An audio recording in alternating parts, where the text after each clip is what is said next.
আপনি কি কখনো ভেবেছেন সবকিছুর শুরু কোথায়? কোথা থেকে এলো এই জগৎ, এই জীবন, এই শক্তি? শাস্ত্র বলে শুরুতে ছিল শুধুই নিঃসীম শূন্য। কোনো রং নেই, কোনো আকার নেই, সময়ও নেই। তবে সেই শূন্যে ধীরে ধীরে আবির্ভূত হল এক অদৃশ্য শক্তি, এক রহস্যময় শক্তি যা এখনও মানব বুদ্ধির বাইরে। ব্রহ্মা সেই শক্তিকে আকার দিয়ে সৃষ্টিযাত্রা শুরু করেন।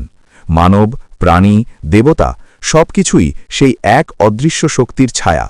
কিন্তু ব্রহ্মা নিজেও কি জানতেন সেই শক্তির সীমা? শাস্ত্র বলে সেই শক্তি চিরন্তন, অনন্ত এবং অশেষ।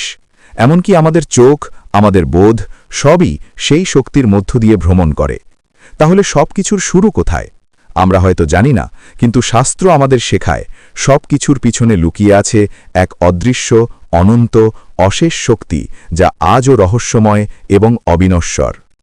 আরও অজানা রহস্য জানতে এখনই সাবস্ক্রাইব করুন আননোন ডোজকে।